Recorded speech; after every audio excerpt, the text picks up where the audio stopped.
Exatamente. Eu acho, então, que o negócio está começando. Deixa eu ver aqui. Deixa eu ver aqui se está tudo certo. O Face Brutson. Como é que ele está aqui? Vamos ver.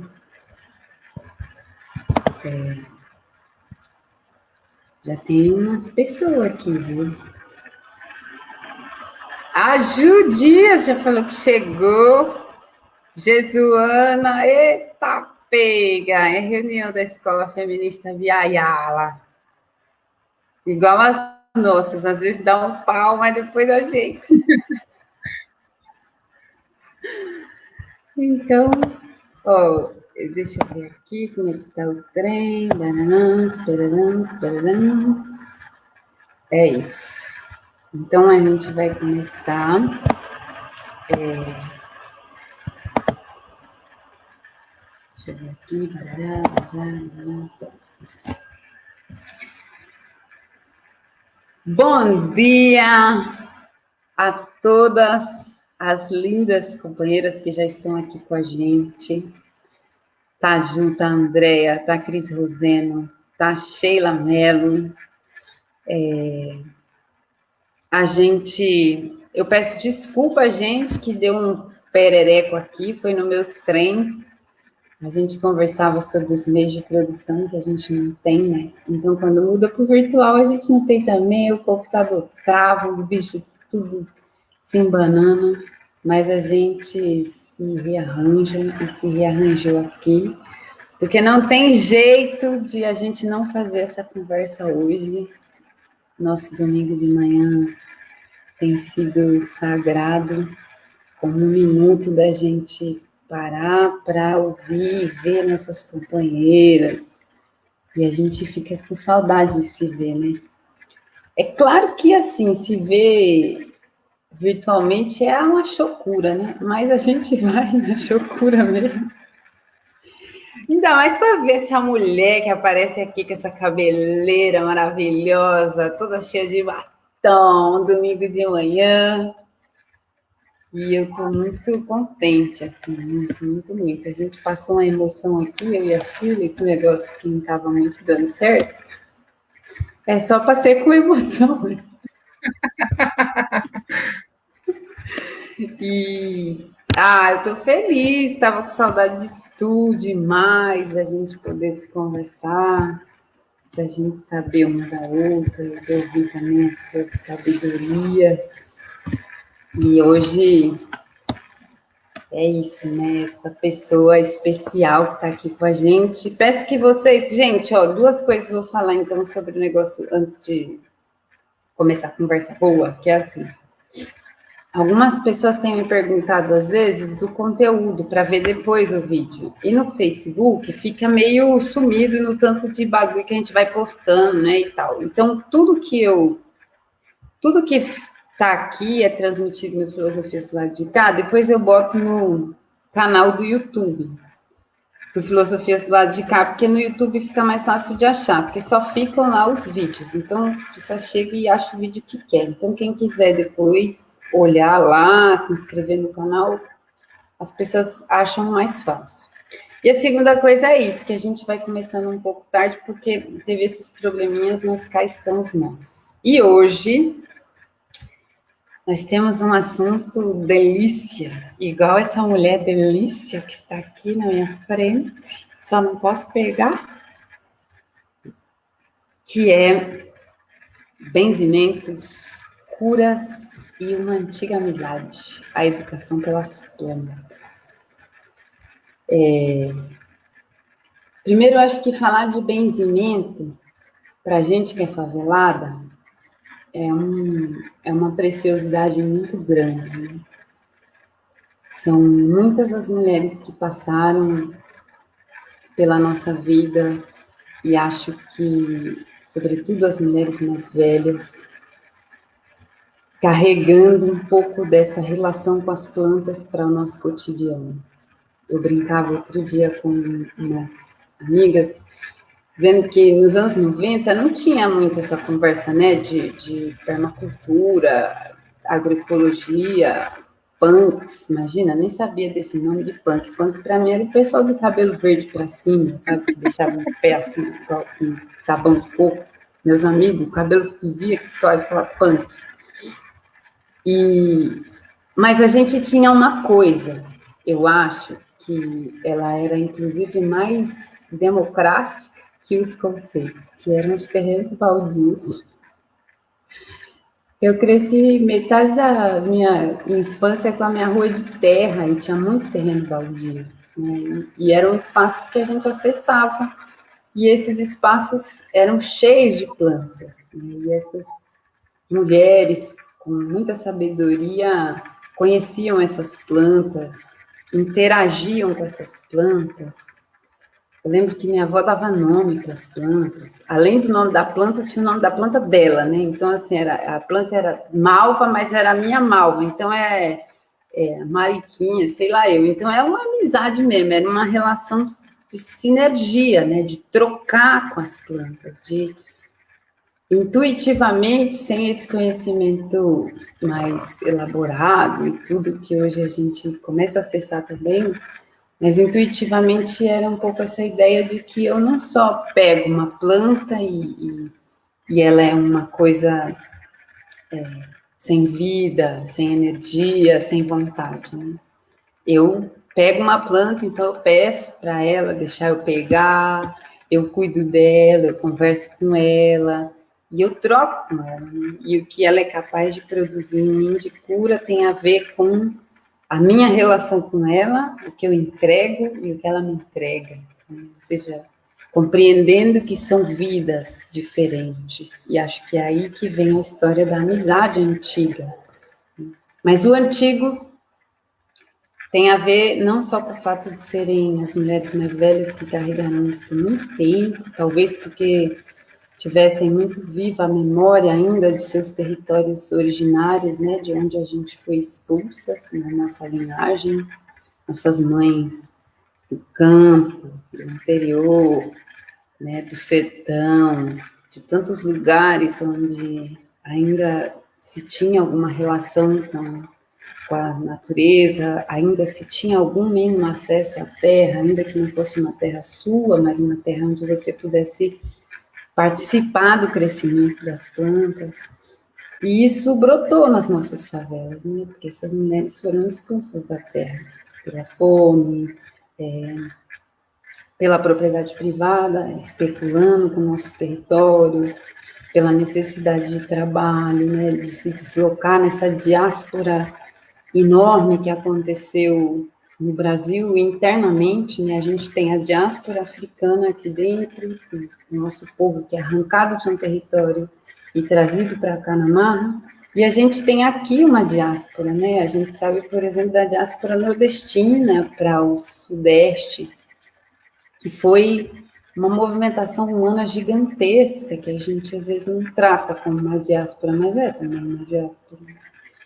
E embaixo desse nome nordestino, eu sempre costumo dizer que tem muito indígena escondido sob o guarda-chuva dessa palavra nordestina, né? Tem muitos povos que viviam nessa região do país, que foi a primeira região, digamos assim, mais amplamente tomada pelo colonizador, iam fugindo cada vez mais para dentro, se afastando do litoral e nessa relação com a terra também. Então, as nossas mães, as nossas avós, construindo comunidade em cima dos escombros, em cima dos despejos, em cima das diásporas, brotam nas periferias com esse conhecimento. E muitas de nós conseguiu ainda acessar isso através delas, né? Das avós, através das nossas mães. E aí é um pouco falar disso. Eu já vou falar da Shirley, que é até difícil falar da Shirley. Mas eu trouxe aqui um negócio, ó. Eu trouxe aqui esse livro da Silvia. Silvia tem sido uma figura importante para a gente, né? Uma mulher branca. Interessante pensar sobre isso, né? Uma mulher branca mas que conta para a gente uma história de mulheres silenciadas também, entre aquelas mulheres brancas, né? Diz para a gente também que a história que o colonizador conta do seu próprio lugar não é a única.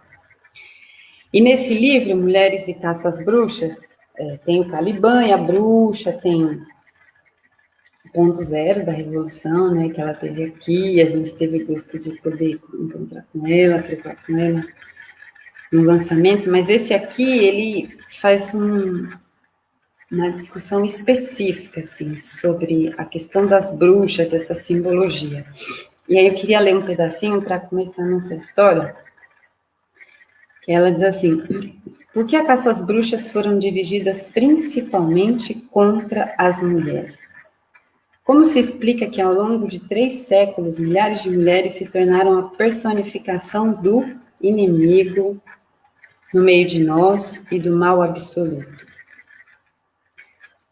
As mulheres tiveram maior probabilidade de ser vitimizadas porque foram as mais destituídas de poder por essas mudanças. Em especial, as mais velhas, que muitas vezes se rebelavam contra a pauperização e a exclusão social e que constituíam a maioria das acusadas como bruxas. Eu vou ler só uns pedacinhos assim que eu fui escolhendo.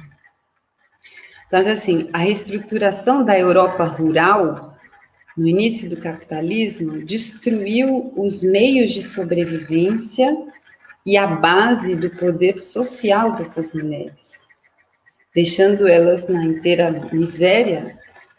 Passaram a criminalizar o ato de pedir esmolas. Muitas vezes, aí ela diz assim, tem um trechinho que ela diz assim: há sem dúvida uma relação direta entre vários casos de caça às bruxas e o processo dos cercamentos dos campos. Foi o momento em que se transformou as terras que eram comuns em terras privadas e se expulsou o povo que aí vivia. As acusações feitas contra elas e a caracterização comum da bruxa como uma mulher pobre e idosa que vivia sozinha e dependia de doações da vizinhança. Essas mulheres ressentiam-se amargamente de sua marginalização e muitas vezes amaldiçoavam quem se recusasse a ajudá-las. E eram inevitavelmente acusadas de ser responsáveis pelos infortúnios das pessoas. Entre as mulheres condenadas como bruxas, havia mulheres que tinham atingido certo grau de poder na comunidade, trabalhando como curandeiras tradicionais e parteiras, ou operando práticas mágicas, como localização de objetos perdidos e adivinhação. Essa relação das mulheres com as plantas é antiga, né? E ela foi usada também para criminalizar as mulheres, ou seja, a gente foi sendo usurpada na nossa relação com as nossas antigas amigas plantas. A nossa relação com elas foi sendo criminalizada, né? Essa amizade foi utilizada para desenhar essa silhueta do que eles chamaram de bruxa, e ao mesmo tempo foi utilizada também para nos afastar de um poder que as mulheres tinham. E tinham porque eram figuras importantes nas suas comunidades, figuras que eram capazes de produzir cura em comunidades abandonadas, em comunidades adoecidas, porque eram parteiras e tinham o poder de trazer a vida à tona. E a resistência dessa amizade com as plantas, que é o que a gente pôde acessar, ou seja, as mulheres já caladinhas, né? As mulheres já mantendo essa amizade um pouco clandestina, silenciosa, é talvez um pouco do que a gente tem vontade de acessar hoje aqui, nessa prosa com a Shirley, que é uma mulher maravilhosa, que eu tenho o privilégio de conhecer, de chamar de amiga também. Lembro do carnaval que a gente se conheceu doidas, pulando na saída do Bloco do Beco, era do Bloco Afro de Santos, não sei, algum desses blocos maravilhosos que inundam a gente de alegria, a gente no meio da chuva, se aglomerando debaixo do temporal, passando nas ruas cheias de enchente, porque a favela enche d'água, mas nós faz carnaval do mesmo jeito. E acho que depois disso a gente não se desgrudou mais. Shirley é parte da Escola Feminista Biayala, esse espaço de mulheres que eu também tenho um profundo orgulho de participar. Ontem estive na sede da Brava Companhia de Teatro, encontrei com algumas delas, nossas amigas estão muito cansadas, muito sofridas, adoecidas, mas também muito fortes, né? A gente queria férias desse lugar de ser forte, mas a gente não está conseguindo, porque nós que estamos movimentando tudo nessa desgrama. Shirley é educadora, Shirley é amiga das plantas e é amiga das crianças, Shirley é amiga dos bichos, Shirley é amiga da gente, Shirley é amiga da alegria, do carnaval, da juventude, de muitas coisas, né? E eu dizia para ela outro dia, porque minha avó sempre me mandava umas bênçãos, né? Minha avó, depois que ela começou a mexer no WhatsApp, eu ficava muito tempo sem ligar para ela, ela me mandava umas mensagens assim, Deus te abençoe, te cure, te guarde, te guie, não sei o que, não sei o que lá, não sei o que lá, amém. E aí eu ouvia aquilo toda hora que o negócio apertava. E aí eu dizia para a Shirley, depois que minha avó morreu, a Shirley virou minha benzedeira, porque de vez em quando eu peço nela, eu digo, amigo, o bagulho aqui tá ruim. E acho que é por essas amizades todas que a Shirley alimenta, e sobretudo hoje, essa amizade com as plantas, com os benzimentos, que ela está aqui para conversar com nós. E aí eu calei a boca, depois de tanto atraso, é tudo no seu nome, amiga. Muito bom dia, muito alegre de estar aqui com você. Bom dia, gente. Bom dia, Helena. Primeiro eu quero agradecer, né, pelo chamado para essa prosa.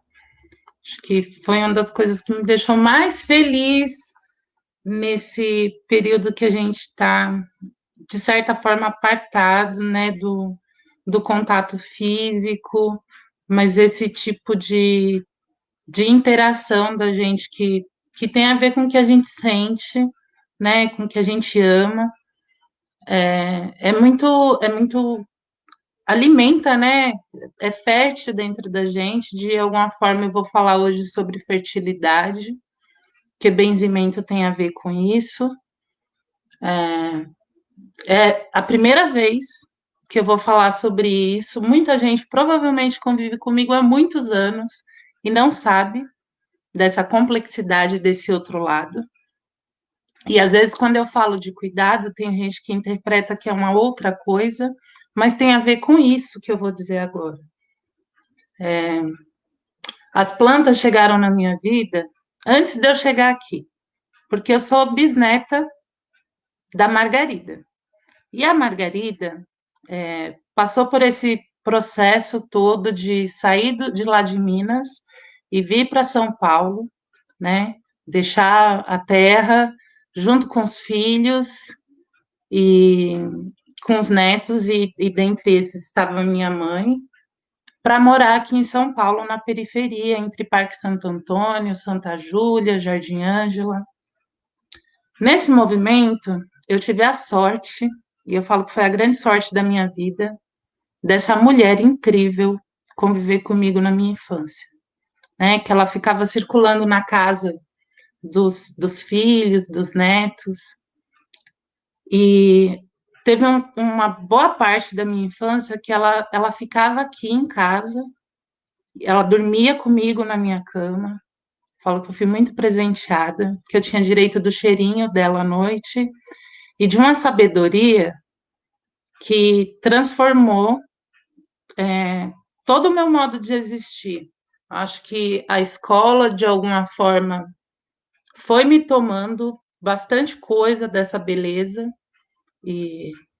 mas tem sementes que ela colocou aqui dentro dessa existência desse corpo feminino, que elas não saem, que na hora que alguma coisa acontece, a fala dela está junto comigo. É uma existência que continua no meu corpo.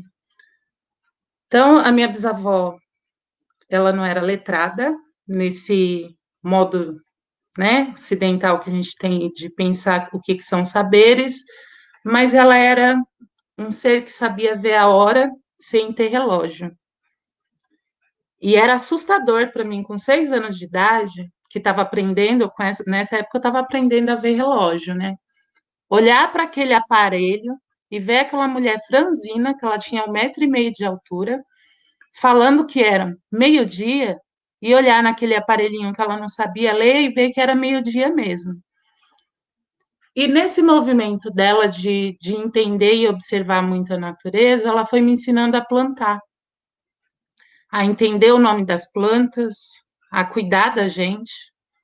Tinha todo um processo de entender a natureza como parte da nossa existência.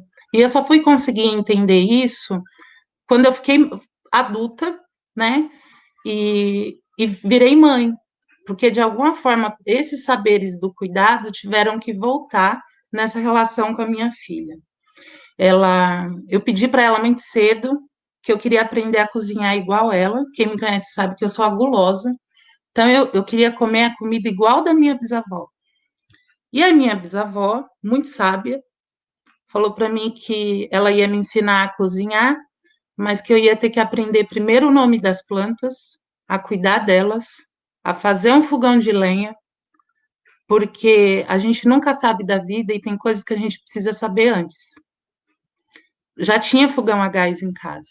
Então, foi todo um processo de aprender a cultivar a horta, e foi nesse movimento, a partir do pedido que eu fiz, que era para aprender a fazer comida igual ela, que ela começou a me ensinar sobre as ervas. Então, ela ia naquele jeitinho dela me falando: olha, isso daqui é a losna, serve para isso. Essa daqui é a erva cidreira, serve para isso. Quando mulher parida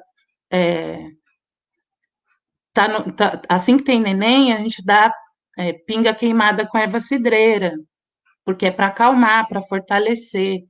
E aí foi no decorrer desse processo, cuidando de mim também, fazendo, por exemplo, ela fazia um docinho que era de mastruz, nos meses que não tinham R, e dava esse docinho para mim e para a molecada que brincavam juntos, sabe? Porque é esse sentimento de entender que você cuida do seu, mas você cuida dos que estão em volta. Então ela saía com aquele tacho, a gente brincando lá na terra, né?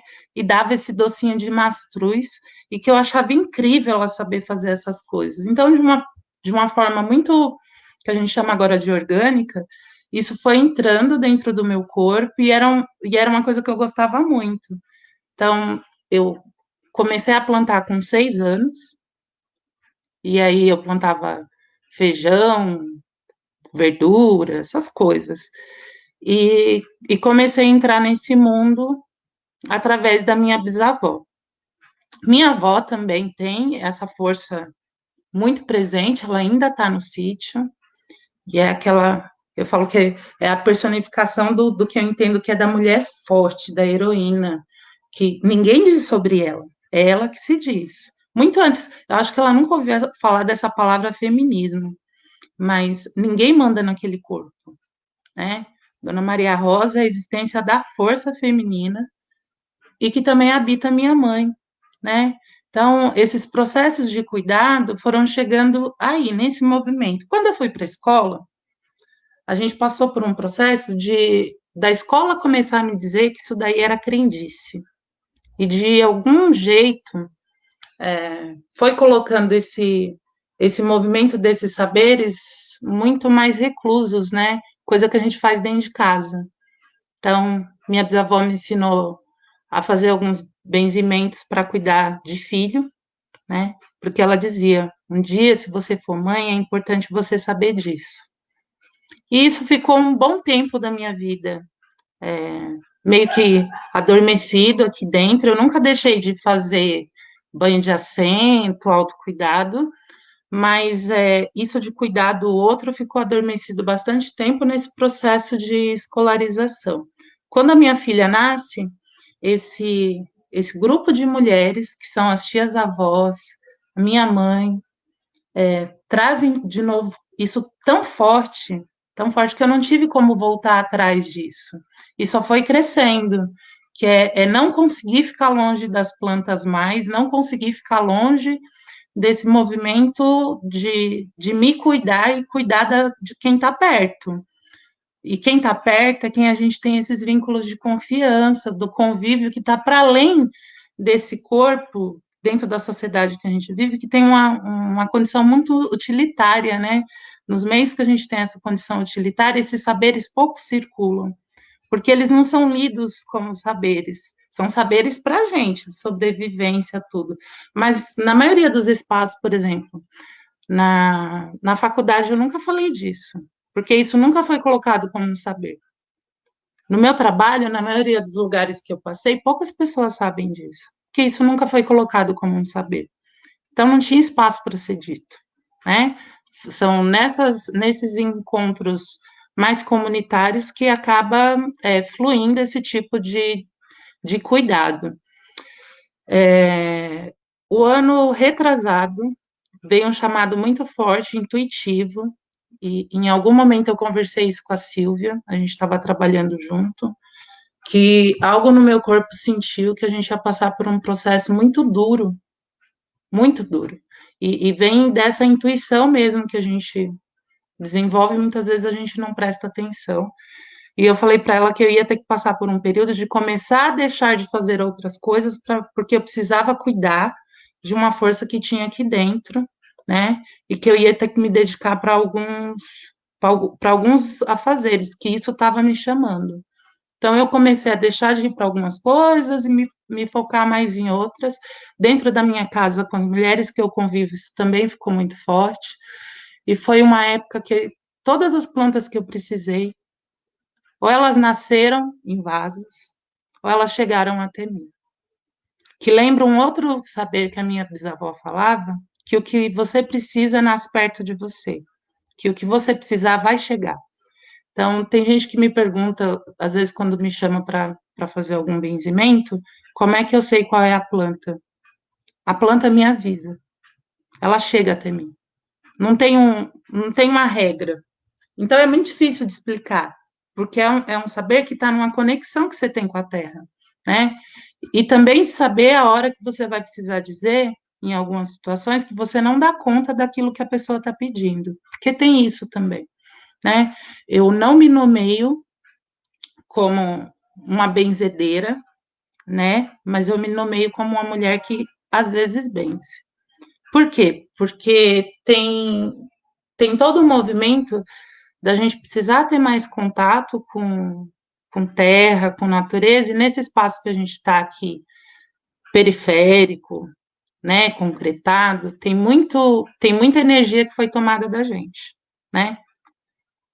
Quando eu digo que chega até a gente, a planta nasce, se você está num lugar que não tem um pedacinho de terra, como é que você vai acessar esse tipo de conhecimento? Isso foi roubado da gente. No fundo, o nosso corpo, principalmente feminino, ele é todo em ciclo, né? Mas isso é tomado da gente. É tomado desde o direito da menstruação, que está muito ligado a isso. Tem períodos do mês que a minha intuição está muito mais forte.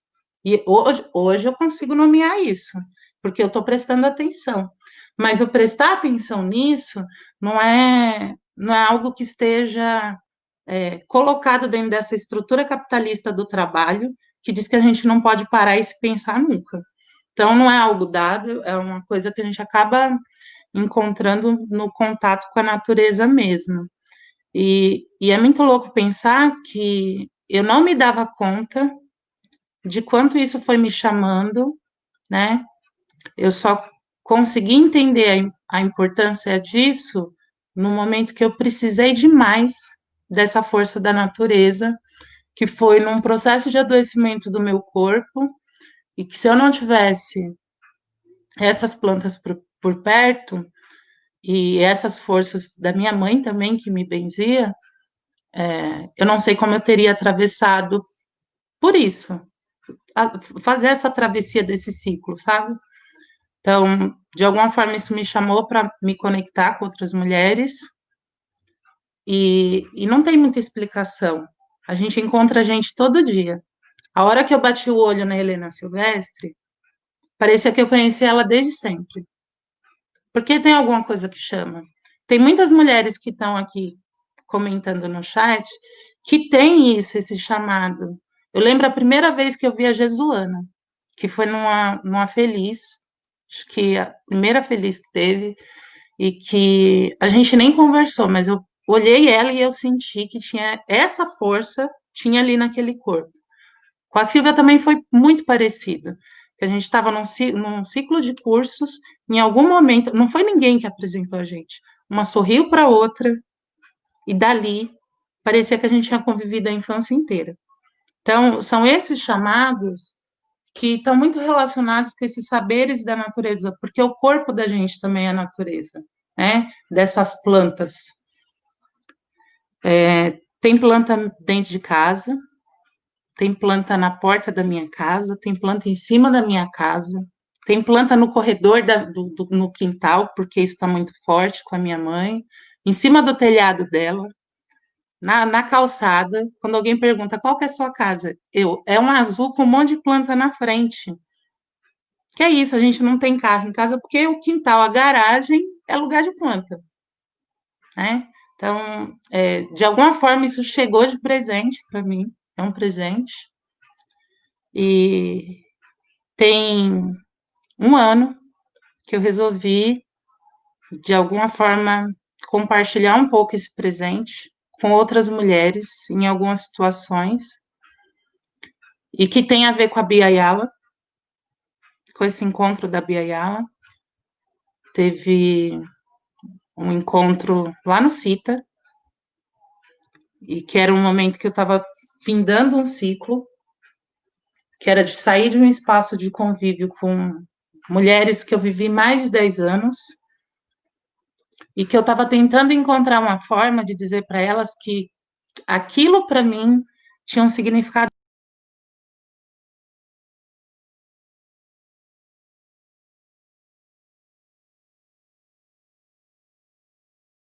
Pedindo para, em algum momento, a vida me mostrar o que era que eu podia fazer para dizer sobre essa partida, mas, ao mesmo tempo, esse desejo de cuidado, de que elas se constituíssem enquanto comunidade e que tivesse feito, valer a pena, né, a gente se dar esse direito de existir.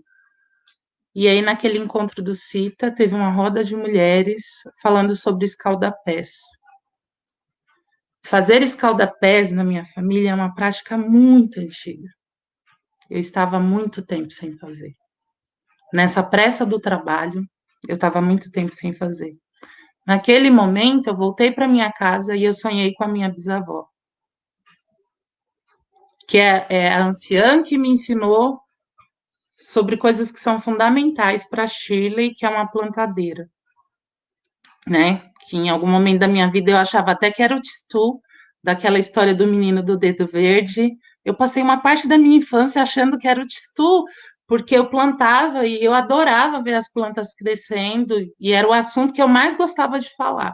Então, naquele momento daquela roda que aconteceu lá no CITA, e que foi um chamado da Bia Ayala, isso voltou com uma força tão grande, mas tão grande, um furacão dentro de mim, que eu cheguei em casa, eu sonhei com a minha bisavó. No dia seguinte, eu comecei a ir atrás de fazer esses escaldapés e para distribuir para outras mulheres. Quando você mistura elementos da natureza e coloca uma intenção ali de cura, isso é benzimento, né? A gente precisa entender que quando você faz um chá para uma pessoa e esse chá tem a intenção de melhorar, de dar saúde para aquela pessoa, isso é um exercício de benzimento, né? Quando você faz um escaldapés para você, que você para o teu corpo e entrega naquele momento a sua existência para aquelas energias de natureza, da natureza, que são de cuidado, você está se auto-benzendo, né?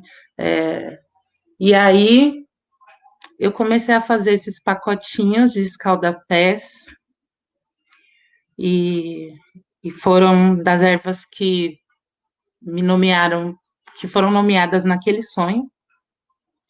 E não parei mais. Não parei mais.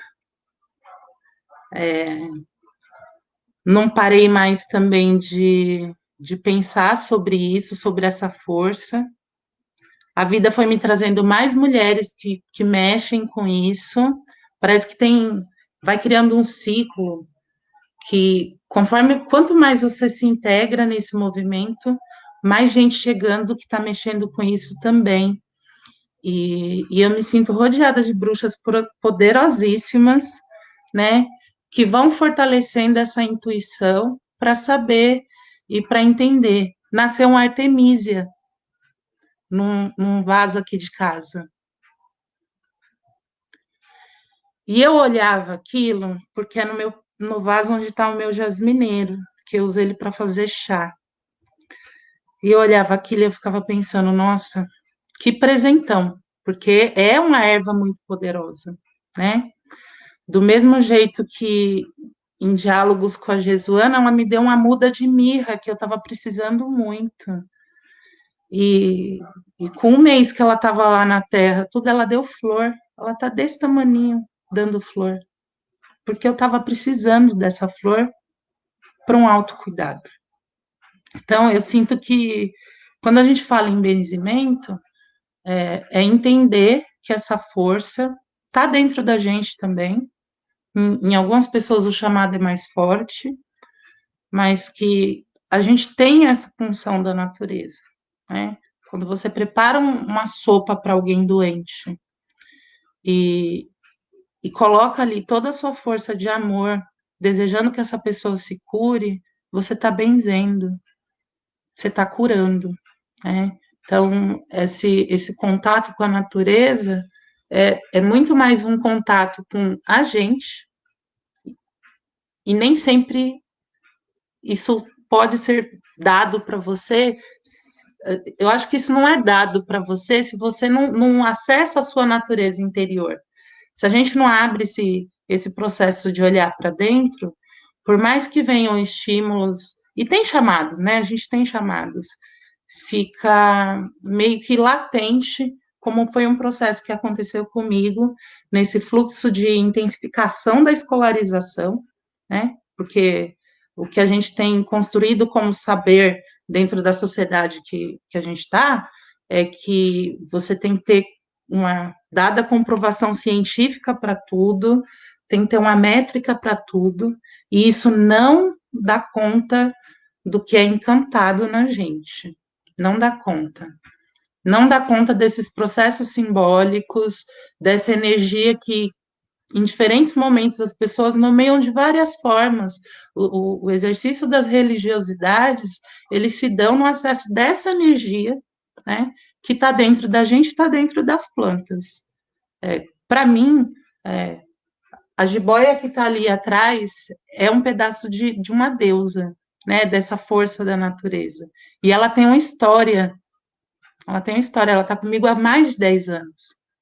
Né? Foi dada por uma criança que em algum momento, eu fui professora e que essa planta me acompanha, tornando sagrada aquela relação.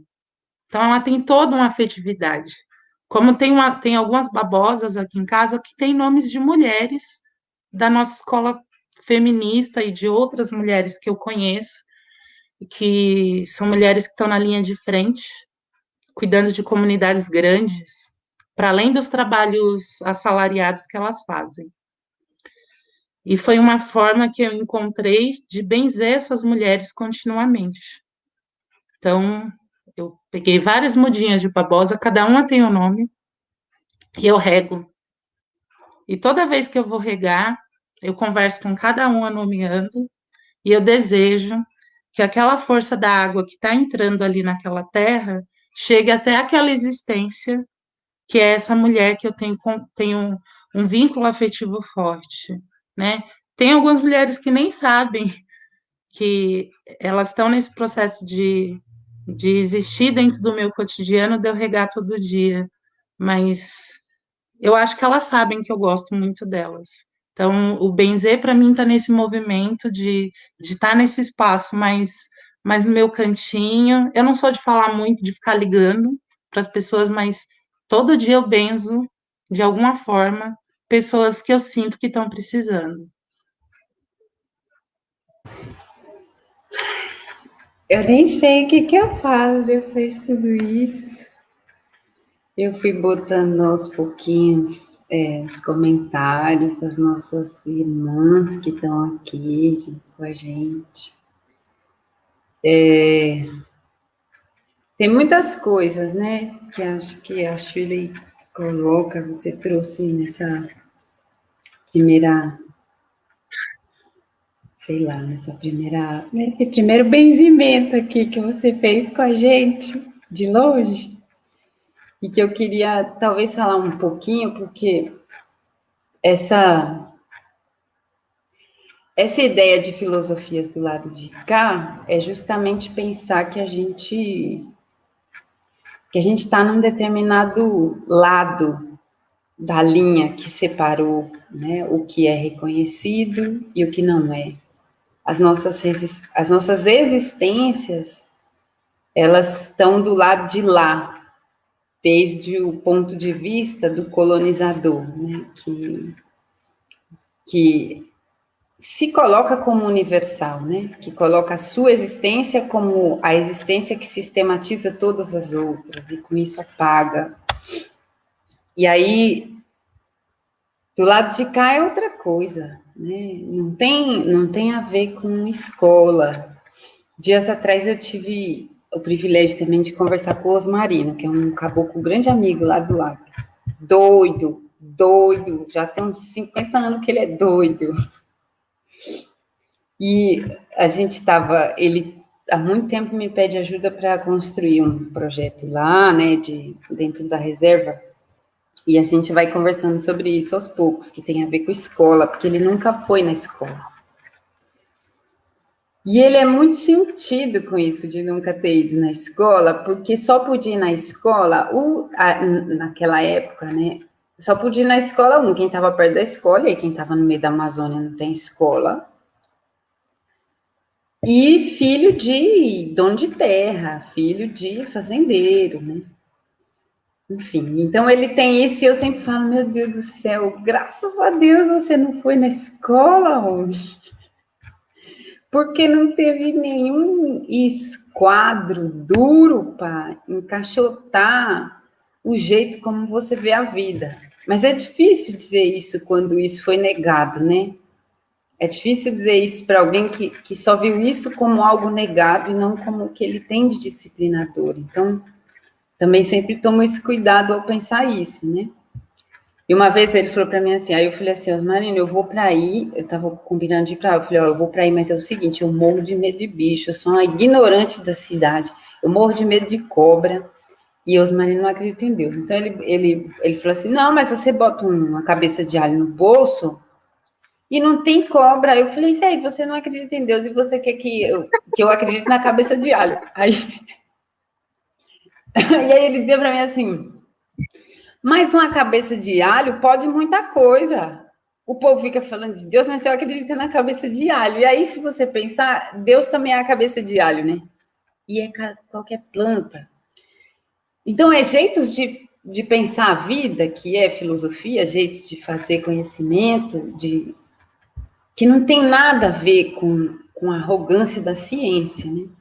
E a ciência, eu tenho brigado muito com as pessoas, porque assim, é claro que a gente não é obscurantista. A gente não é esse povo que nega a ciência porque quer o obscurantismo. Aliás, a gente não nega a ciência.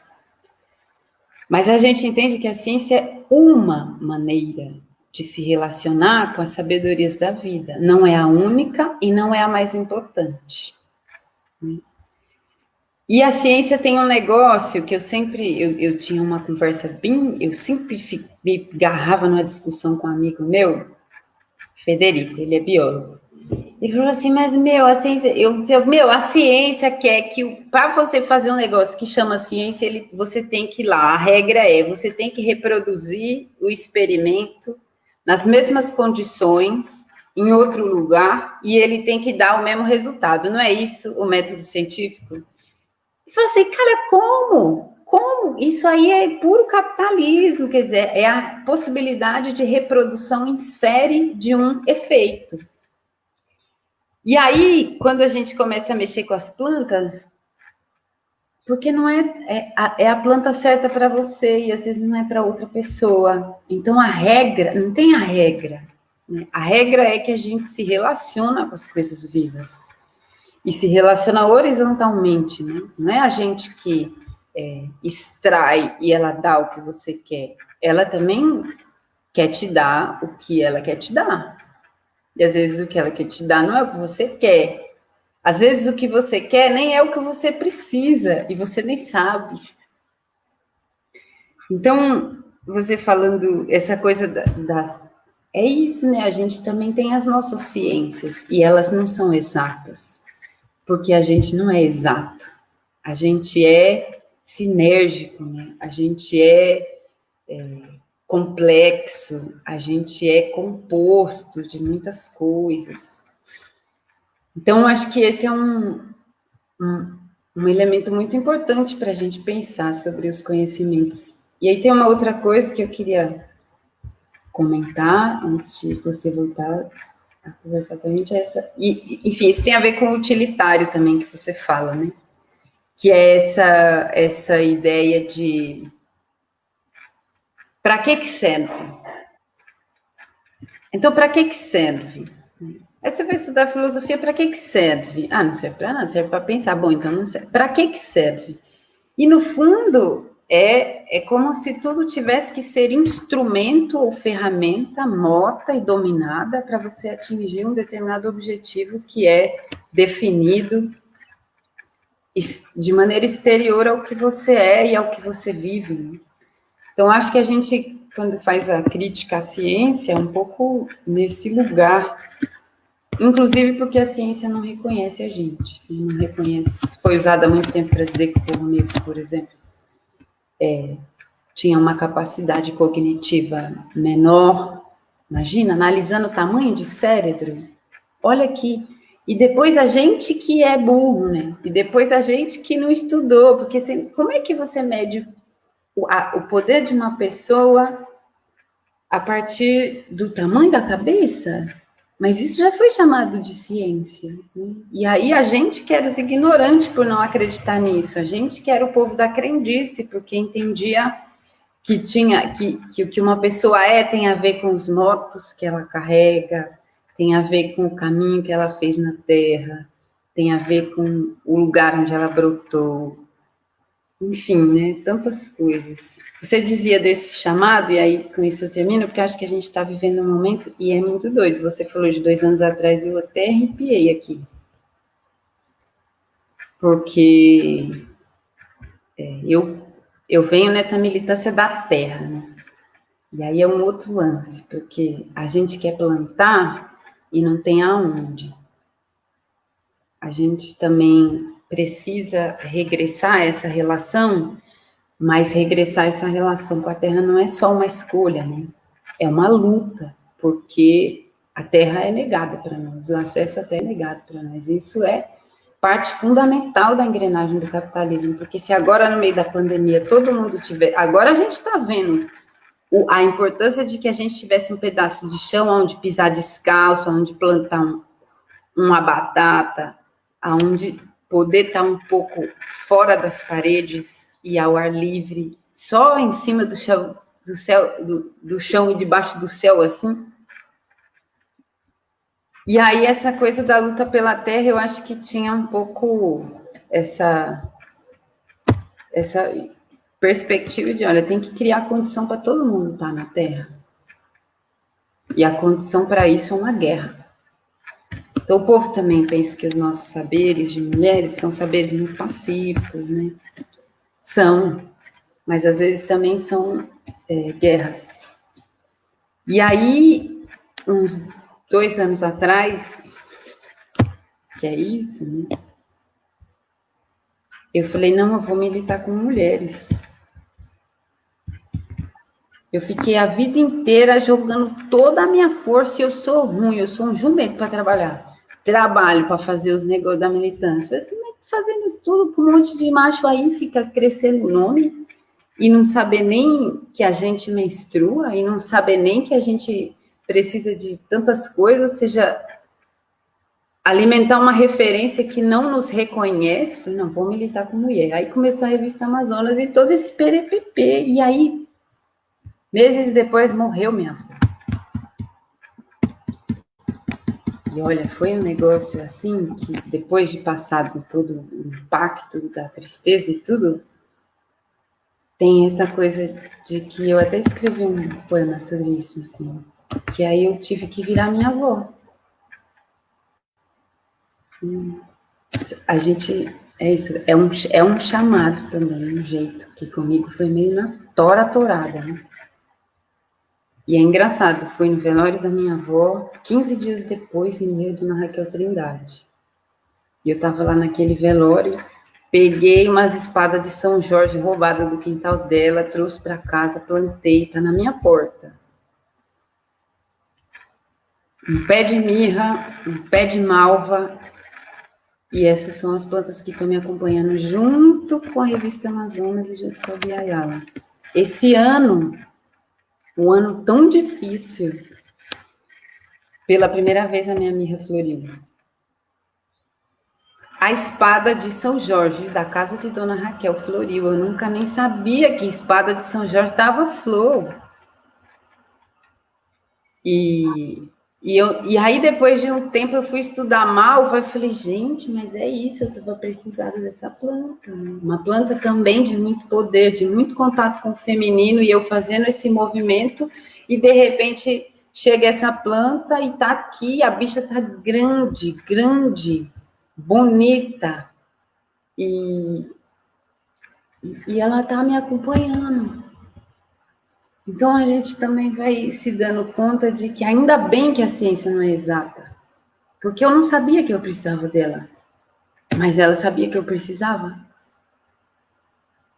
E acho que no benzimento tem um pouco disso também, né? Que é o que a gente entrega não é necessariamente aquilo que a pessoa deseja, porque a gente tem até... É difícil para a gente até saber o que desejar, né? No meio desse tiroteio da modernidade capitalista, cheio de outdoor, avião, disco voador, sonar, satélite, tudo cruzando o nosso espaço, a nossa cabeça, bagunçando o sentido de orientação dos pássaros, né? Esse monte de radar no mar, bagunçando o sentido de orientação e a comunicação dos golfinhos, das baleias, ou seja, tudo isso também pega na gente, e a gente perde um pouco a capacidade de se comunicar, né? Fica como se tivesse interferência, como um rádio, assim, que a gente tem que... É mais difícil achar a frequência para a gente ouvir o que as plantas estão dizendo. Achar a frequência para ouvir o que a nossa menstruação está dizendo.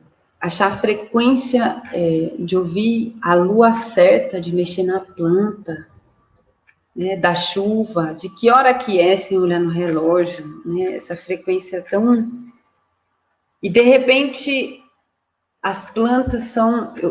E com isso eu acabo. Muitas vezes a gente se pega pensando assim, nossa, como será? Será que tem vida inteligente em outros planetas, né? Tem muito filme de ficção científica sobre isso há muito tempo. É como se fosse uma obsessão humana, essa curiosidade de saber da vida que tem, né, a vida inteligente fora daqui. E eu sempre penso muito que existe vida inteligente aqui, e que a gente não considera assim, né? As plantas, os bichos também, eu tenho bicho, e também os bichos sabem, né? Os cachorros, eles sentem o cheiro da nossa mudança hormonal, eles são excelentes para fazer diagnóstico de doença. Se um cachorro ficar cheirando muito lugar no seu corpo, vai lá e cuida desse lugar. E acho que o benzimento tem isso, né? A intenção do coração, sem passar pela razão iluminista da ciência ocidental, ela consegue talvez achar essa frequência de rádio e a planta responde para nós, né? Lá na sua transmissão, entregando às vezes o que a gente nem sabe que precisa, nem sabe que quer, mas que é o que o corpo da gente quer, né? É muito louco você trazer esse relato sobre essas plantas de proteção que te rodeiam e como elas chegaram até você. Porque hoje, na hora que estava dando problema no stream, eu fui lá na minha hortinha na porta para pegar. Na hora que você estava falando, eu falei, vou deixar ela terminar para pedir ajuda, né? Para que a gente conseguisse fazer essa prosa. Eu tenho um monte de erva, mas foi a Malva que me chamou. Eu falo que não sou eu que escolho, né? Tem alguma coisa que chama. É, tem, tem um movimento de quando a gente se conecta com planta, que ele vai totalmente contra o capitalismo fala para a gente fazer o tempo todo. Né? Por que a gente adoece de ansiedade? Por que a gente entra em depressão? Porque o capitalismo é extremamente violento com ciclos do nosso corpo e coloca a gente para produzir sem parar, com prazos curtíssimos, né, que não respeitam nenhum tipo de humanidade. Eu trabalho dentro de uma instituição e nessa instituição eu não tenho tempo de ser gente, eu tenho prazos, né? A existência desse humano complexo, ela fica de lado, né? Por mais que seja um espaço que deveria ser de exercício de humanidades, porque eu tenho prazo do boleto, eu tenho prazo do pagamento, eu tenho prazo da hora de entrar e a hora de sair, que nem sempre é a hora do corpo de estar bem para estar ali, né? Então, não dá conta da humanidade, não dá conta nem do diálogo de verdade, né? É sempre todo mundo pautado. E quando a gente está falando de humano, a gente está falando de uma outra coisa, que é o diverso, que é feita essa energia que a gente tem de chegar perto das plantas e olhar para elas e elas falarem com a gente dá conta de escutar. Porque a planta fala com a gente com outra coisa que não é palavra, né? Mas ela fala. A planta fala com a gente. E eu falo com as plantas.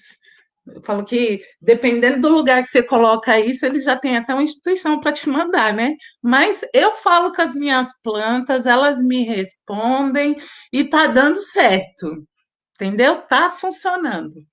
E esse movimento de tentar plantar mais no espaço que eu tivesse, qualquer coisa aqui em casa vira vaso de planta, qualquer coisa que a gente achar, tanto eu quanto minha mãe, a gente sai plantando. Meu pai fica danado com a gente, porque bobeou com a lata de tinta, já era, ela virou vaso. E, e isso coloca o corpo da gente em outro lugar. Você pode plantar várias sementes, cada uma vai ter seu tempo de nascer. Você vai regar ali todo dia, cada uma vai ter seu tempo de morrer.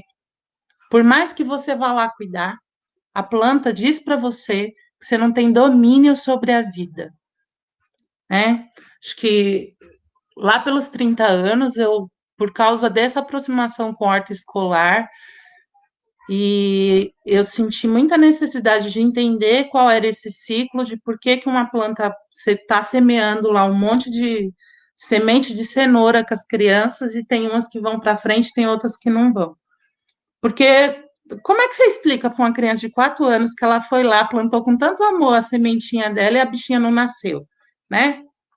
Então eu precisava passar por esse processo de voltar a plantar para explicar isso de uma forma que acolhesse essa vontade da criança de que a cenoura fosse para frente e que muitas vezes a ciência vai dar a ciência tem a resposta para isso, mas não dá conta desse amor que a criança coloca em cima daquele bebê semente, que a criança nomeia como bebê. Então, vamos plantar o bebê cenoura, né? É uma outra relação de amor com isso.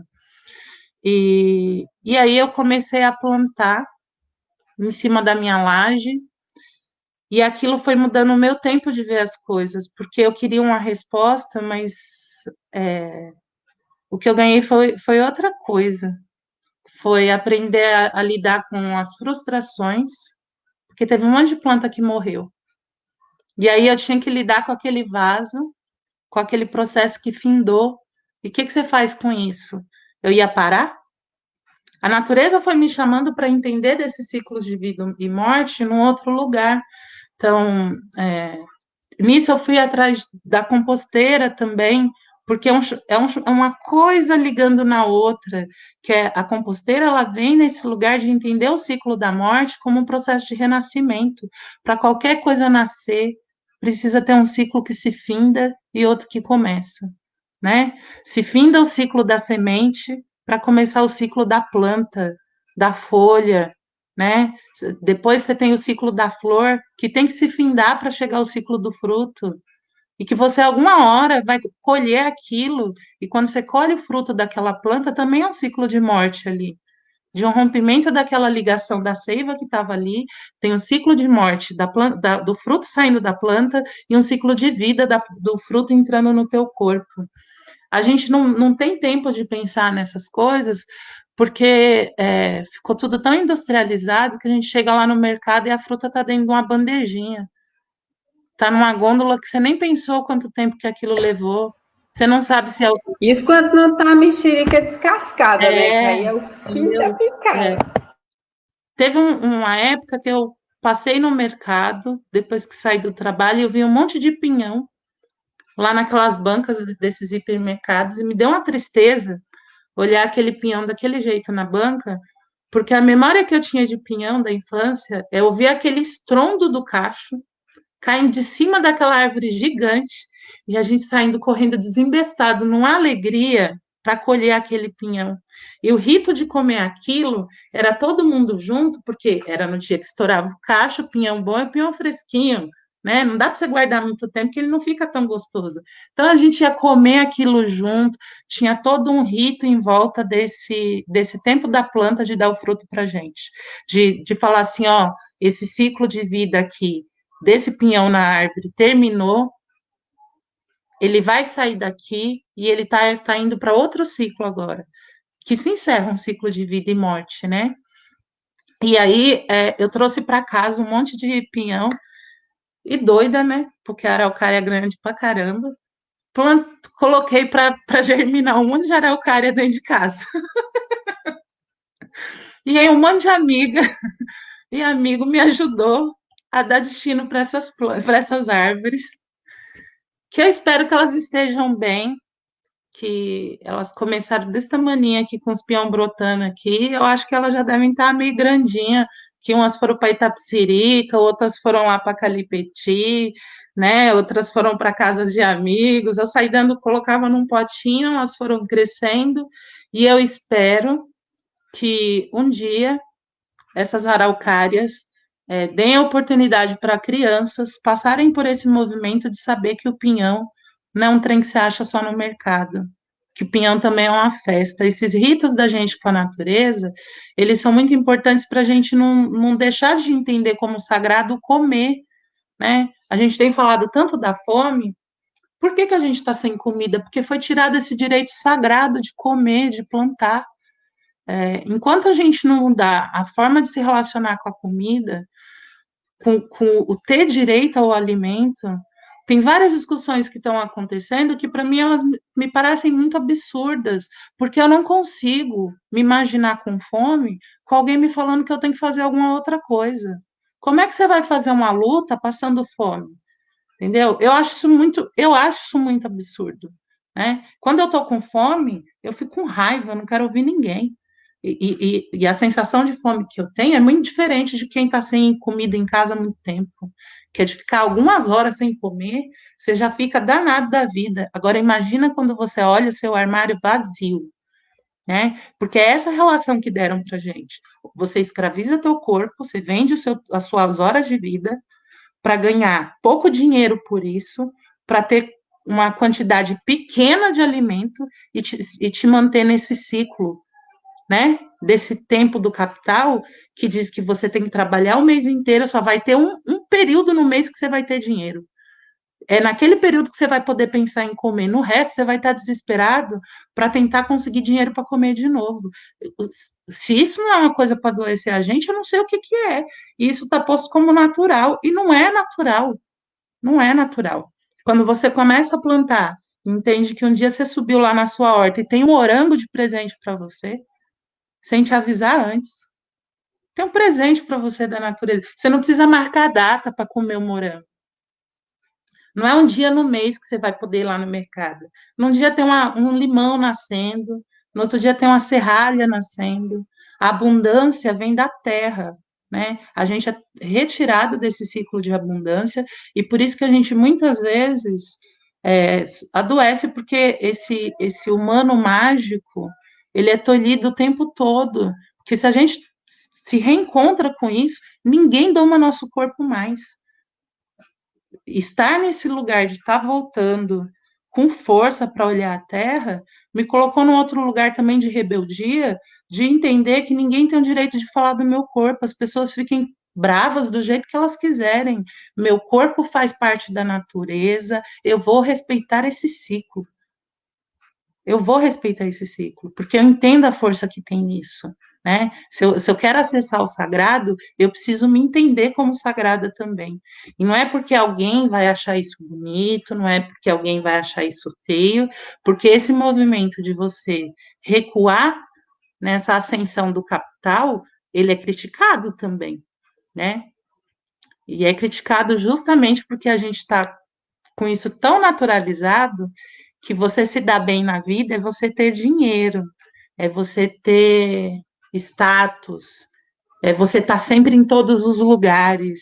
Até que ponto isso também não é não é monetizar o tempo de vida da gente, né?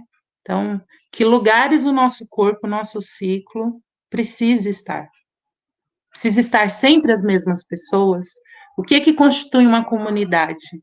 Por que que a gente ainda precisa de líder numa comunidade? Por que que a gente ainda não se entendeu como planta da terra, como bicho da terra, que tem função o limoeiro, tem função a serralha, né? Tem função a margarida, tem função a alface, cada um do seu jeito tem um papel importante ali. A joaninha tem papel importante, o pulgão tem papel importante, né? A lesma tem papel importante. A natureza fala isso para a gente o tempo todo, mas de alguma forma esse tempo do capital cobra da gente e a gente também se cobra dessa produção que não cansa. Né? Então, eu tenho tentado fazer um movimento diferente, que é, às vezes, o silêncio nesses outros meios, e para respeitar esse tempo, mesmo que isso seja lido como era antigamente, dessas bruxas que não servem para esse capital, né? Porque quando a bruxa se fortalece, ela diz não para essa produtividade, porque ela tá acessando outra coisa, né? Eu acho que um dos grandes motivos da caça às bruxas nesse movimento de estabelecimento do capitalismo é entender essa força da negação dessa escravização do corpo quando você acessa esse mágico, né? Porque daí não tem sentido para você, não tem sentido. É, cuidar da horta me deixou muito mais rebelde, me tranquilizou em algumas coisas, mas também me fez entender que tornar isso sagrado muitas vezes ia ter que ser lidar com descontentamento diante de uma baixa de produtividade que o meu corpo ia começar a praticar conscientemente. Olha, eu fiquei. É negócio de bruxaria mesmo, né? E aí eu queria, inclusive, fazer só esse parênteses do fato da gente estar usando a palavra bruxa. A gente está usando a palavra bruxa porque ela conta uma história, mas a gente sabe que do lado de cá o nome não é esse, né? E a gente vai aos poucos se irmanando com as bruxas de lá e nomeando as nossas xamãs, as nossas iabás, as nossas pajés, as nossas cacicas, as nossas mulheres da terra. Né? Mas eu não acredito que você pegou uma folha de malva. É isso, né? Você estava falando de pinhão. Ontem, a Suzy mandou para mim uma encomenda que eu cheguei e dei um grito quando o povo apareceu com ela aqui no portão de casa, que é uma sacola de pinhão. Ontem. E eu estava precisando de pinhão, então, né? De comer, de falar do bicho, de lembrar da araucária. Eu acho que essa coisa do tempo que você fala, eu também percebi o quanto a lida com as plantas mudaram a minha percepção do tempo. E o tempo talvez seja um dos elementos que mais foi escravizado também, né? O capital escravizou o tempo. E aí usa ele, escravizado, como instrumento para a nossa escravização. É incrível pensar no ciclo das plantas e pensar nessas coisas do tempo, porque, por exemplo, essas frutas que a gente come o ano inteiro dá uma tristeza, passou a me dar uma tristeza, sabe? A gente, muitas vezes, a gente chegou a estudar isso, acho que um dos nossos últimos encontros presenciais da escola feminista de Ayala foi justamente com aquele texto que a gente estudou sobre o quanto também feminilizaram a natureza para justificar que ela tivesse domada como as mulheres, né?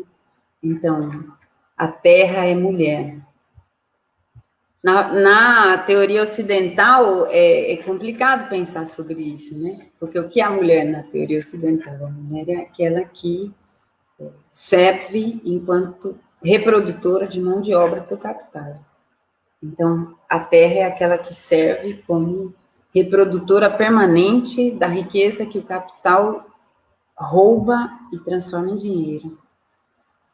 E aí a gente vai vendo a monocultura, por exemplo, né? A monocultura humana também, não só a monocultura das plantas, né? Imaginar que é isso, que uma terra está ali cansada, precisando do seu inverno, tanto tempo, eu não gosto de frio, tanto tempo eu demorei para aceitar o inverno, e ele é necessário porque a terra precisa de descanso. Mas como o capital explora o tempo inteiro, de maneira ininterrupta, não tem descanso. Então você taca veneno, então você faz o que for para a terra produzir, mesmo quando ela precisaria descansar, mesmo quando ela precisaria se recolher, mesmo quando outras plantas precisariam ter lugar e não aquelas que lhe interessa para vender. É uma violência, é uma usurpação, é um roubo. E aí a gente perde mesmo os ritos, né? Nesse período dentro de casa. Eu sou uma pessoa que tenho dificuldades às vezes, e penso muito nisso, e a relação com vocês acho que tem me ajudado muito. Que eu não consigo parar, né? Eu tenho essa coisa de que assim, tá precisando, eu não vou, tô cansada, eu tô só o prego, mas assim, quem é que tá precisando? Vamos lá. De certa maneira, a gente sabe que isso também é uma condição que não é porque a gente queria, né? Eu falo, não queria ser uma mulher guerreira, queria ser uma mulher de boa, porra. A gente já tá de saco cheio de ser guerreira, a gente quer ser as mulheres de boa, mas é difícil, porque isso parece que só a gente se dedica a olhar algumas coisas, só a gente se dedica a nutrir algumas vidas tão solapadas, né? Só a gente se dedica a pensar nas crianças, só a gente se dedica a pensar nos idosos, só a gente se dedica a pensar nas pessoas adoecidas. Agora a gente está dedicadas a pensar um monte de outras mulheres que estão passando fome. E aí esse direito de se recolher, ele parece que para a gente que é pobre, favelada, ele também é arrancado de nós. Ele não é arrancado de nós só porque alguém te proíbe, né? Ele também é arrancado, porque além da proibição, além do disciplinamento do trabalho, tem o peso de você olhar a sua comunidade ao redor e ver tanta necessidade que você fala assim, como que eu vou parar? E é difícil lidar com isso. De alguma maneira, é mudar todo um sistema para a gente poder desenvolver isso que é nosso, para a gente poder ser gente, é isso, eu estou pensando isso, no fundo, a gente vai parando de ser gente, porque gente ritualiza. Isso que você falava da festa, o pinhão é uma festa. Eu tenho pensado muito isso aqui em casa, nesse processo de isolamento. Todos os dias parecem iguais, né? A gente fala assim, mas não. Então, por exemplo, no sábado, tem coisas que eu faço só no sábado. Porque daí eu passo o ciclo da semana inteira, e aí só no sábado eu cozinho certas coisas. E para mim é um ritual, porque daí é uma alegria comer aquelas coisas que eu só como no sábado. O domingo de manhã é o dia que eu acordo e venho para cá conversar com minhas amigas sobre coisas que fazem sentido para todas as outras que nesse momento não podem estar numa roda com a gente, né? Não é o que pode fortalecer a gente, o que pode dar de comer para a gente durante a semana, enfrentar esse monte de produtividade que jogam na nosso espinhaço, né? E aí eu fui pensando muito sobre ritualizar, o quanto a gente deixa de ritualizar, né? Quanto a gente deixa de também observar os ciclos, a semana, o dia e a noite, o sol morrendo, o sol nascendo, a planta.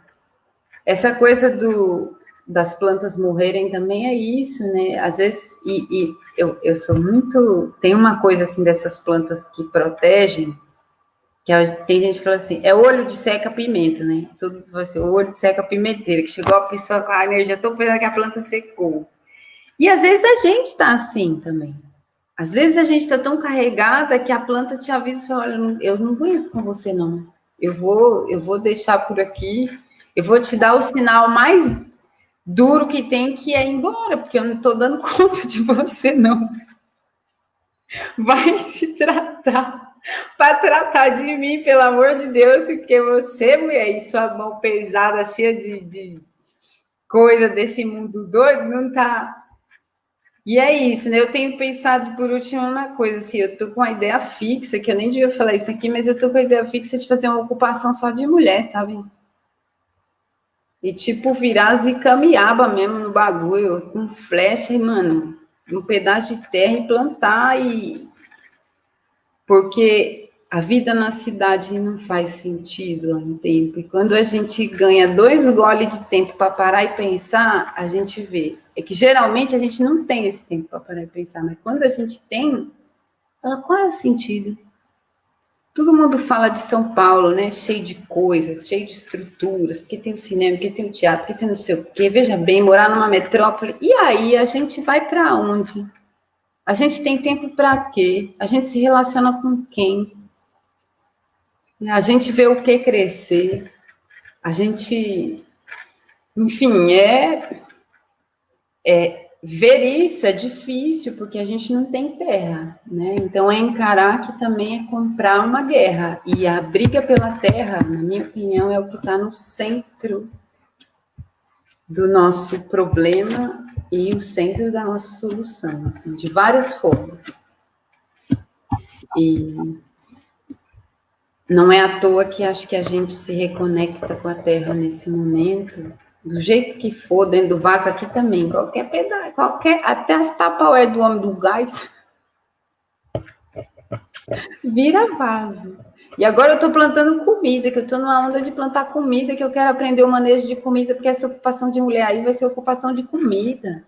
E não é para ir embora da favela assim, também se resolver igual o pessoal da Nanaíra, que também é assim, eu vou pro mato. Eles falam assim, beleza, vai pro mato, precisa ter dinheiro, precisa simplesmente resolve pro mato, pega o dinheiro, compra, vai pro mato. E o resto do mundo acabando. Então, a gente também ir para o mato e produzir coisas que alimentem as pessoas que ainda não podem ir, para que elas tenham esse gole de tempo para olhar a vida e querer ir com nós. E topar essa luta, que não é fácil. E topar esse cuidado, né? De alimentar as nossas irmãs, de se alimentar, de saber parar. Tem uma coisa muito louca nessa relação de trabalho que a gente vive, nas grandes cidades principalmente, que me lembra muito aquela alegoria da linha de montagem e a gente apertando o parafuso.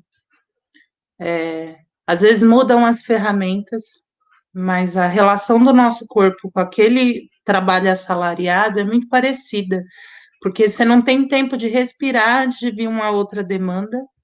Você tem um prazo curto para fazer aquilo, é um tempo que é daquela produção, não é o tempo das pessoas que estão ali envolvidas. E aí, de alguma forma, isso vai naturalizando no corpo essas ausências, né? É muito louco pensar nisso. É, durante muito tempo eu acreditei, durante muito tempo eu acreditei que eu ia poder fazer algum tipo de revolução dentro dessa relação de trabalho. Eu não acredito nisso mais. Eu estou aqui com vários outros professores, talvez isso seja um ponto que gere até um oi, como? Não, gente, dentro da instituição, seu corpo é pautado, entendeu? Por mais que a gente consiga semear algumas coisas a longo prazo, se seu corpo está pautado numa linha de produção, a liberdade que a gente tem de se dizer ali é mínima. A gente tem que ficar brigando, brigando, brigando e cansa. A gente gasta muita energia que muitas vezes precisam de um espaço que a gente respire, né? Por que que nesses encontros da Bia Yala a gente conseguiu? Então, eu acho que é pouco tempo, né? A gente construir coisas tão fortes, a gente estabelecer essas relações tão profundas. Eu me sinto num convívio como se eu conhecesse vocês desde que eu pisei aqui na Terra. A gente tem o quê? Um ano de convívio, né? Se encontrando aos fins de semana, se falando por redes virtuais, mas por que que a gente conseguiu construir esse laço tão profundo de querer estar lá? Ninguém é obrigado, a gente não é obrigada a estar junto, a gente não tem uma pretensão de produzir riqueza para a gente com isso, é uma outra coisa, porque não está institucionalizada, porque não está nessa relação do trabalho monetizado. É muito difícil se olhar dentro desse processo. Eu estou há 20 anos na escola pública. Eu entendo que nesse momento ainda é importante que ela exista, mas eu não acho que é nela que vai vir a revolução. Não acho. Do modo que ela está posta, não acho. Tem dia que para mim é bem contraditório trabalhar lá, que eu estou fazendo várias coisas que eu não acredito, né? E que eu me vejo obrigada a fazer porque aquilo precisa continuar funcionando, porque é o espaço que ainda se tem para pessoas se encontrarem, mas se encontrarem pautadas, não é se encontrar para conviver, é se encontrarem pautadas para estarem ali. Então, gera uma série de adoecimentos e de frustrações para quem está nesse fluxo de querer fazer coisas, de querer semear. Eu uso muito nas escritas, quando eu vou escrever termos como semear, colheita, né? Porque o meu subjetivo não se separa mais dessa plantadeira, né? Então, se meu subjetivo não se separa dessa plantadeira, no momento que eu estou lá naquela relação de trabalho que não me permite semear, eu entendo bem o que o Marx queria falar de alienação, né? Porque não dá conta da minha complexidade, não dá conta. Não dá conta da complexidade das outras pessoas que estão lá convivendo comigo. Por que que a gente tem tantas pessoas adoecendo, né? Porque cada vez está ficando mais acirrado. Como é isso, gente, de falar para quem está trabalhando nesses aplicativos que a pessoa é empreendedor, a pessoa não tem tempo de fazer xixi, a pessoa não tem tempo de comer, é a escravização da escravização. Ainda tem um discurso bonito sobre isso. A gente está passando por um tempo, as coisas nunca foram fáceis, mas a gente está passando por um tempo de fortalecimento dessas violências, inclusive nessas relações de trabalho que se dizem seguras, que tem um certo registro de trabalho. Está acirrado nesse capital que fala do empreendedorismo, mas está acirrado também nessas relações de trabalho com essas legislações que dizem de continuidade. Então, eu acho que uma coisa que para mim é urgente, talvez a bendição que eu gostaria de fazer, é que a gente sofresse menos com essa expectativa que tem lugar para a gente ser gente nisso aí, né?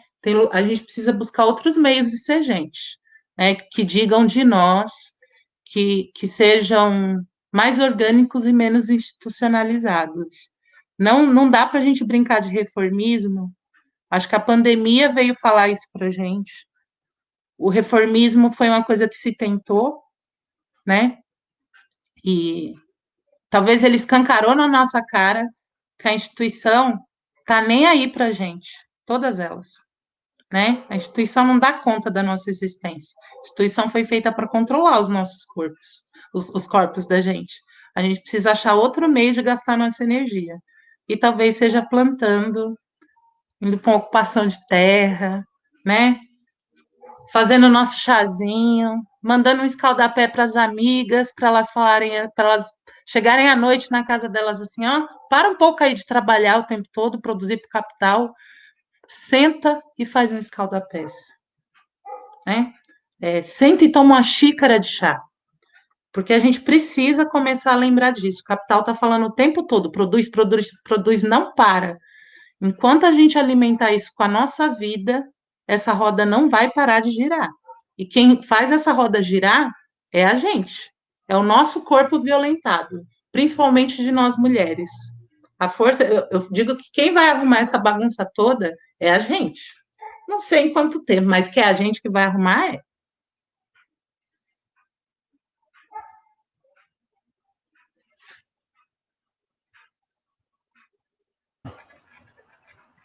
Você falou de escola e eu queria falar uma coisa sobre isso também, que é muito louca, né?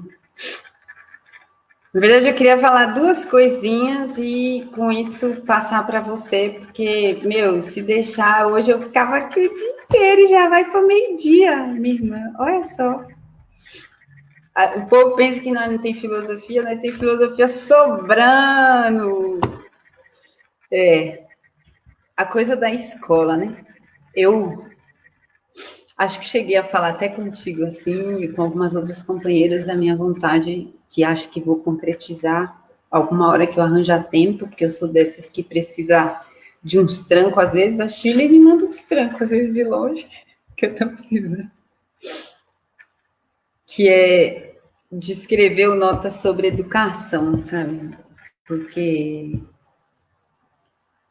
a gente passa, depois que houve a gente defende que todo mundo tenha acesso a qualquer coisa rica que a sociedade produza. Então, se a sociedade produziu escola, eu defendo que todo mundo tenha acesso à riqueza produzida, né? Mas a gente sabe que também a gente geralmente só tem acesso quando aquilo se transforma em algo interessante para quem nos domina. E aí a generalização do acesso à educação formal veio acompanhada de toda uma instrumentalização dessa educação ao serviço do disciplinamento, ao serviço da colonização, ao serviço do patriarcado, do capitalismo. E aí eu sempre tive problema com escola.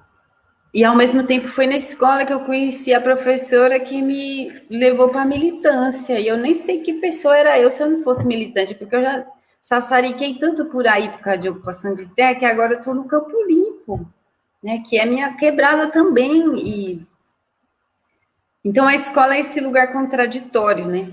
Porque ela é construída pelo Estado, e eu não acredito no Estado, mesmo, eu acredito que a gente tem que se governar como as plantas, né? Ninguém diz quando é a hora de brotar, ninguém diz quando é a hora de florir, ninguém diz quando é a hora de dar fruto ou quando é a hora de morrer, e, no entanto, elas sabem, né? E não fazem isso atrapalhando outras. E quando uma poda a outra, ou quando uma tolhe a outra, no fundo é a produção de um equilíbrio que a gente talvez não entenda, mas que elas entendem. E que ele se mantém. É só o ser humano não mexer que o lugar se refloresta sozinho. E as primeiras plantas que nascem são as ervas daninhas, né? Que a gente chama de ervas daninhas e que, no fundo, são as que têm capacidade de regenerar um solo que foi violado. Então, nós mulheres também somos ervas daninhas. E aí a gente ser o autogoverno nosso, assim como as plantas, né? Não, se libertar desse disciplinamento e desse comando sobre o nosso corpo, sobre nossas vidas, sobre nossa subjetividade. Então, não acredito no Estado. E aí a escola é difícil, porque ela é parte do Estado. Ela é parte das engrenagens do Estado. Ao mesmo tempo, tem aí dentro ervas daninhas. Né? Como a professora que eu encontrei, como você e como todas as mulheres que nessa escola feminista são da escola. E o que eu queria dizer era justamente sobre isso, né? Que a escola feminista... Eu detesto escola, eu conheço poucas pessoas que metem o pau em faculdade igual eu. Aff, Maria, chega, cansa a língua. Chega, sou chata. E, ao mesmo tempo, se chama escola, né? E eu me lembro de um dos debates que a gente fez, acho que foi na nossa reunião de planejamento em novembro, ou dezembro, não lembro, que a gente se perguntava, né, mas vai chamar escola? E aí, não sei o quê, e a gente entrou numa grande discussão sobre isso, e no fim das contas a gente decidiu que mantinha o nome escola, porque a gente queria comunicar que era um espaço também de aprender. Agora, não tem nada a ver com escola, né? Imagina, tem menino, tem comida, tem a Beth que chega com aquela fritadeira dela, com aquela, o carrinho, o cooler com cerveja, com a churrasqueira elétrica, aí Silvia que vem com outro carrinho de casa cheio de barangandã, aí Kátia que traz um monte de coisa, aí tem a gente que carrega um monte de gente, aí tem chita, tem almofada, tem muda, tem troca de semente, tem gente chorando, ou seja, não tem nada a ver com escola, porque é só um... É tipo, para quem olha de longe, eu acho que parece o caos, e, no entanto, tudo acontece e a gente consegue fazer tudo o que a gente pensou. E a gente não imaginava, quando manteve o nome escola, mesmo sendo nós pessoas que dentro ou fora da escola lutam contra isso como disciplinamento, a gente não imaginava que meses depois a educação estaria em debate como está agora, né? E a gente está, ao mesmo tempo, defendendo a educação, o direito à educação, contra a precarização, contra outras coisas. Então, a gente é isso. Ao mesmo tempo que defende, a gente diz, a gente defende a educação. Agora, nós queremos dizer como ela é. A gente defende a escola, beleza, qual? Aí, sempre disseram para a gente assim, mas vocês só criticam e não dizem como é. Então, posso dizer, a gente tem um modelo de uma escola que presta. Que a gente que faz. E acho que isso é importante para a gente, né? Não é um modelo, porque nada é um modelo de nada, mas é uma experiência que acho que ajuda a gente. E, por último, queria falar sobre essa necessidade, né, que a gente tem de parar do nosso tempo, do nosso cuidado e fazer um chamado também. E aí é minhas broncas também, sempre que eu faço, né? Porque, ninguém solta a mão de ninguém. Acho super legal e super bonito esse negócio. Agora, será que é de ninguém mesmo? Ou será que tem umas mãos que ficam para trás? Porque tem, às vezes, algumas mulheres falam assim, não, mas agora é o meu momento do meu autocuidado. Tchau, sumi. E, deixou tudo nas costas das outras. E aí eu vejo isso muito, eu sempre faço muito essa discussão sobre o feminismo, que eu brinco, né, que é o feminismo das novinhas, que às vezes é isso. São companheiras que estão, assim, super antenadas com várias coisas que a gente levou a vida inteira para entender, ou para se dar o direito, e que precisam dividir a roda com essas mulheres, né? E que se cuidar é cuidar da outra, e que o doce de mentruz também vai para os vizinhos, porque não tem jeito de cuidar só dos seus, não tem como resolver só o piolho dos seus filhos, é igual lá em casa, minha mãe tinha que pegar piolho na rua inteira, por quê? Porque senão nós não ia acabar o piolho. E acho que a gente foi um pouco conseguindo fazer isso, né? No nosso lugar, assim, de cada cá fazer um pedaço, se ajudar e criar um espaço para que a outra pudesse também, e se não vai na marra e é o escaldapé no fim da escola, e lendo as poesias de Tula Pilar, que também é um chamado, e tantos chamados a gente tem recebido, e acho que eu só sou grata de você ter ouvido esse chamado. E de ter respondido a ele, né? Porque nem todo mundo consegue ouvir, às vezes a gente ouve e não consegue responder. Também é uma sabedoria. Porque hoje, dentre a nossa banca de filósofos, da Escola Feminista Biayala, a gente tem, se não uma benzedeira, uma plantadeira que benze. E, enfim, acho que essa conversa aqui é muito grande, assim, para nós. Ave Maria, eu tô até meio avestada.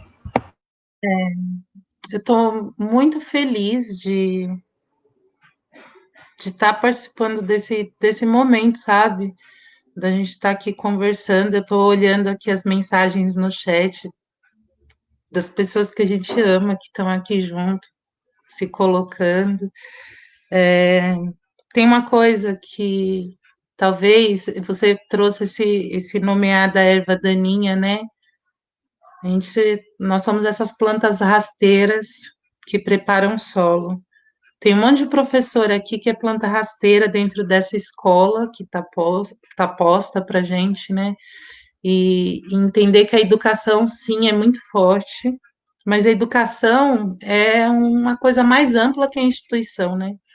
Educação é isso que a gente está fazendo agora, conversando sobre planta, é aquilo que fez semana passada, conversando sobre ciclos de vida, que nesses encontros a gente tem se nutrido e ganhado saúde para passar a semana e fazer mais essa roda do ciclo de 7 dias, né?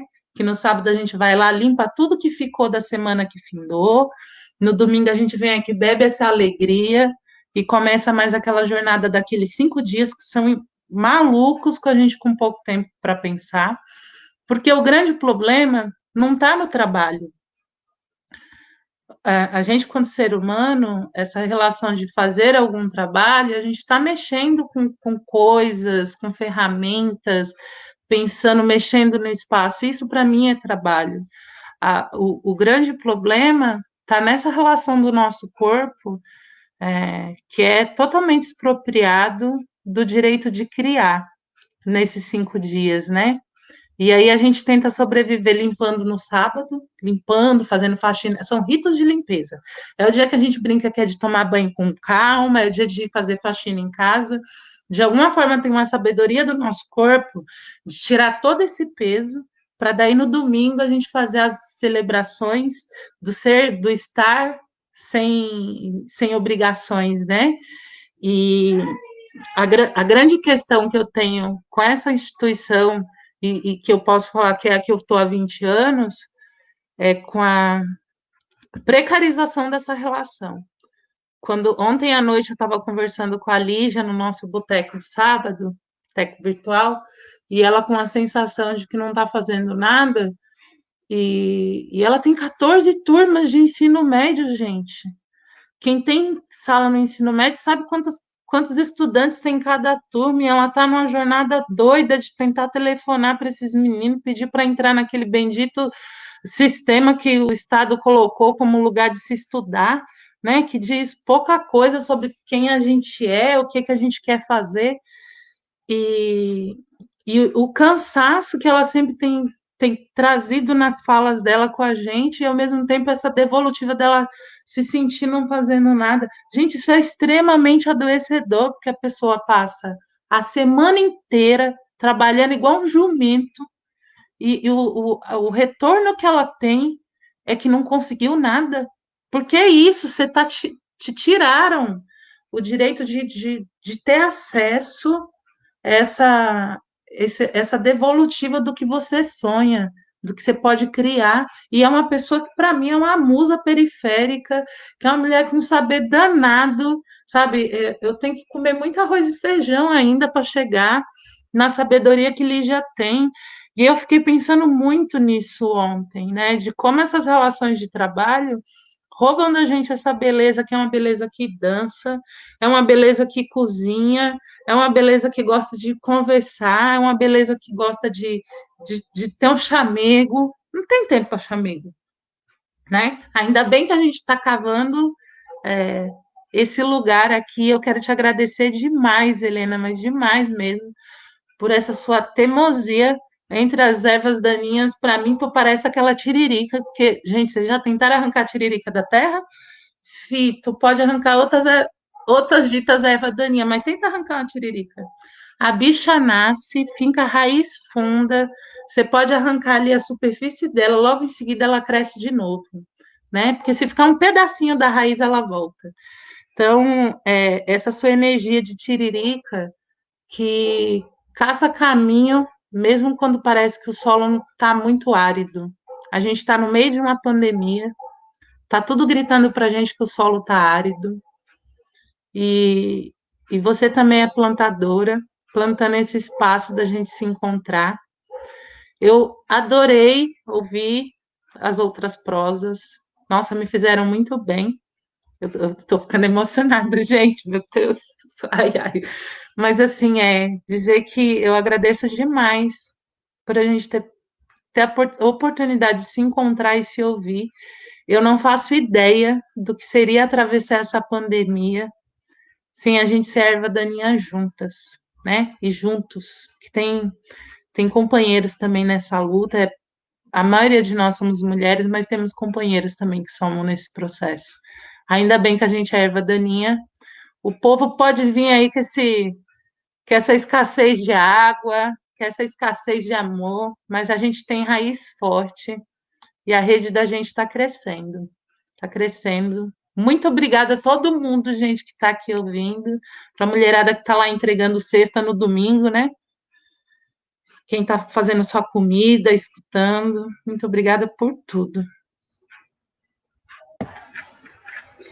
Eu sou tiririca mole. Olha, a gente vai indo para finalmente. Me deu vontade de cantar um pedacinho de uma música para você e para vocês todas. Inclusive, se você também quiser alguma coisa depois que eu terminar para fechar de vez. É só um pedacinho, mas é uma música que eu acho muito bonita e que ela é assim. Cipó caboclo tá subindo na virola, chegou a hora do pinheiro balançar, sentiu o cheiro do mato e da imburana, descansar, morrer de sono na sombra da barriguda. De nada vale tanto esforço no meu canto, pra nosso espanto tanta mata já vão matar, tal Mata Atlântica e a próxima Amazônica, arvoredos seculares, impossível replantar. Que triste sina teve Cedro, nosso primo, desde menino, que eu nem gosto de falar. Depois de tanto sofrimento, seu destino virou tamborete, mesa, cadeira, balcão de bar. Quem por acaso ouviu falar de sucupira, parece até mentira que o jacarandá, antes de virar poltrona, porta-armário, mora no dicionário, vida eterna, milenar. Quem hoje é vivo corre perigo, e os inimigos do verde dá sombra ao ar, que se respira, e a clorofila das matas virgens destruídas vão lembrar. E quando chegar a hora, é certo que não demora, não chame Nossa Senhora, só quem pode nos salvar é Caviúna, Cerejeira, Baraúna, Imbuiapau, Darcussova, Juazeiro e Jatobá.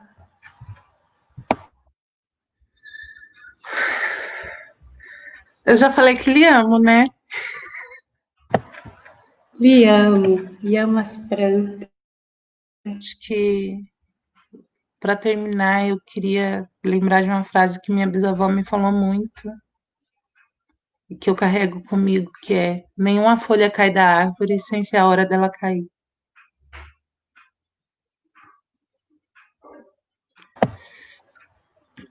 Que é isso, que a gente entende a hora das coisas. Acho que semana passada nós fizemos com a Beth aquele sopro de desejo, de benzimento, que sei lá o quê, de coisa boa. E eu queria ver se a gente não terminava do mesmo jeito, assim, sabe? Juntos, assim, ó, um beijo. Bora fazer esse beijo para todo mundo que tá aí, ó. Uma semana boa para todas as nossas irmãs, nossos irmãos, nossos companheiros, para o povo da terra, para o povo das favelas, para o povo do campo, da floresta, dos quilombos, para o povo caiçara, para o povo dos rios, para as plantas, para os bichos, e que a gente tenha uma semana de estar vivo e plantando liberdade. Vocês ficam tudo bem que a gente vai pular carnaval junto, viu? Você esteja tudo avisado que carnaval, eu quero que a gente se encontre tudo na bagaceira. Nossa, que delícia! Né? Que eu vou agarrar metade de vocês tudo. No primeiro dia, no segundo dia, eu agarro a outra metade. Lhe amo, amo vocês tudinho. Muito agradecida, gente, a todo mundo, a você, Shirley, por tanta sabedoria. Muito agradecida, mesmo. Beijo para vocês.